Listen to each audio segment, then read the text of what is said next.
Hello everybody, this is Digraj Singh Rajput. Welcome to our channel. Short series में आज हमारे पास में चैप्टर है रिसोर्सेज एंड डेवलपमेंट. देखिए भाई साहब, पिछले दो वीडियोस में मैंने आपको इस सीरीज में एक चीज समझा दी है. एक चैप्टर उठाएंगे, उस चैप्टर के हाईएस्ट प्रोबेबिलिटी वाले एरिया को पकड़ेंगे और ये श्योर कर लेंगे कि यहां से सवाल अगर आ रहा है तो हमें पता है कि हमें क्या करना है. क्यों? क्योंकि हम इस सीरीज में वो सारे हाई प्रोबेबिलिटी एरियाज को कवर करते चल रहे हैं. अब मैं आपको हर चैप्टर इसी तरह से दूंगा और हर चैप्टर में स्टार्टिंग में आके पूरी कहानी नहीं बताऊंगा इस सीरीज का ऑब्जेक्टिव क्या है. ठीक है, वो मैं आपको पहले क्लियर कर चुका हूं. तो आई एम एक्सपेक्टिंग कि अब आपको उस चीज की क्लैरिटी है कि सीरीज में होता क्या है. तो सीधे चैप्टर पे कूदी मारते हैं. चैप्टर है हमारे पास में रिसोर्सेज एंड डेवलपमेंट.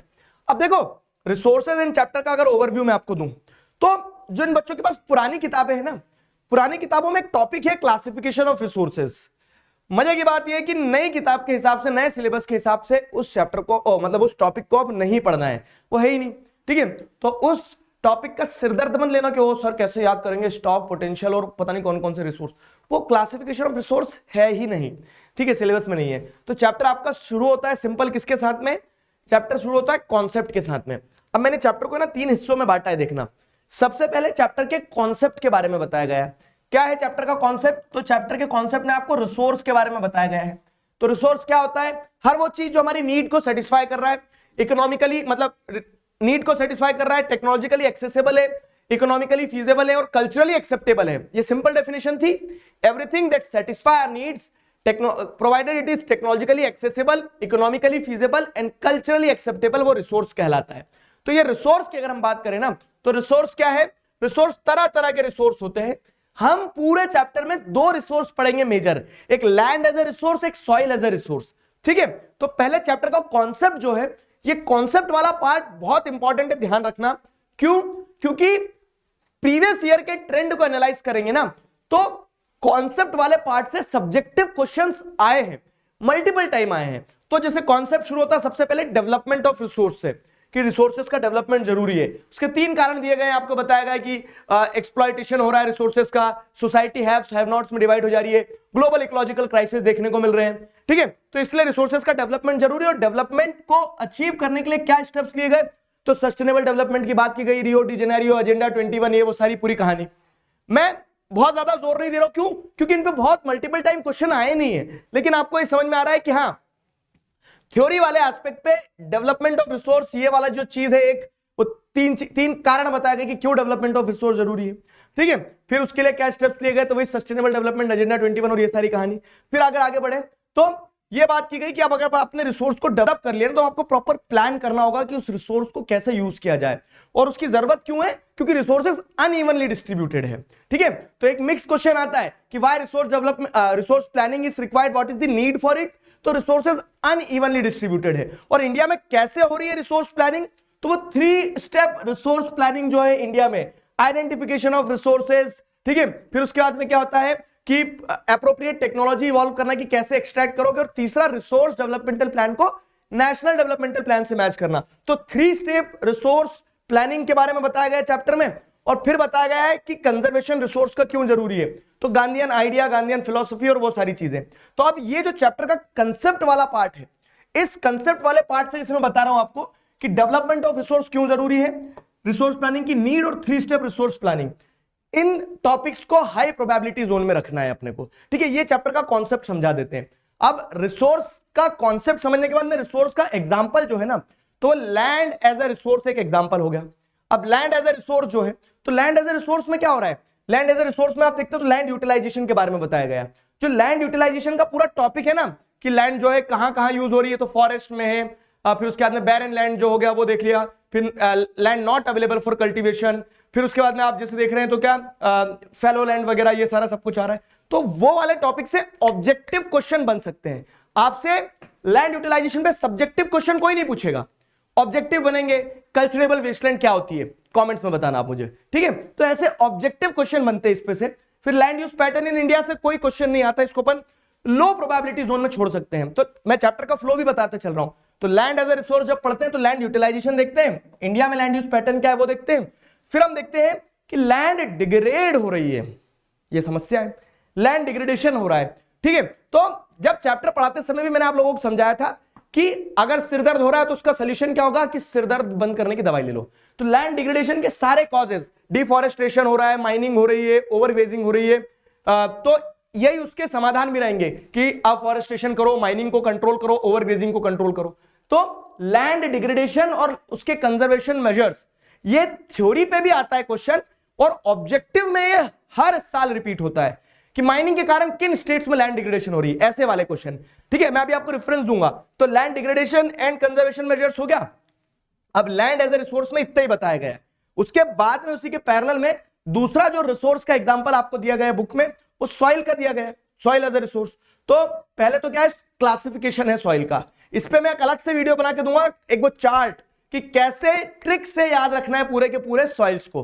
तो सॉइल्स का क्लासिफिकेशन, और उसमें भी क्या होता है ना, उसमें ऑब्जेक्टिव क्वेश्चंस ज्यादा बनते हैं सॉइल्स के क्लासिफिकेशन में। कैसे बनते हैं वो भी समझाऊंगा मैं जब आपको मस्ट नो सेक्शन दिखाऊंगा। तो क्लासिफिकेशन ऑफ सॉइल, और फिर लास्ट में टॉपिक आपके चैप्टर में आता है कि सॉइल इरोजन क्यों हो रहा है और सॉइल का कंजर्वेशन कैसे करना है। तो वो समवॉट सिमिलर होगा लैंड के साथ में कि डिफेक्टिव फार्मिंग प्रैक्टिस वगैरह, कुछ नेचुरल फैक्टर्स होते हैं, कुछ मैन मेड फैक्टर्स होते हैं, उस कारण से सॉइल का इरोजन हो रहा है। और सॉइल कंजर्वेशन जो करना है तो 4-5 टेक्निक्स है कि कॉन्ट्रो प्लगिंग कर दो, टेरेस फार्मिंग कर दो, स्ट्रिप क्रॉपिंग कर लो, शेल्टर बेल्ट्स लगा दो।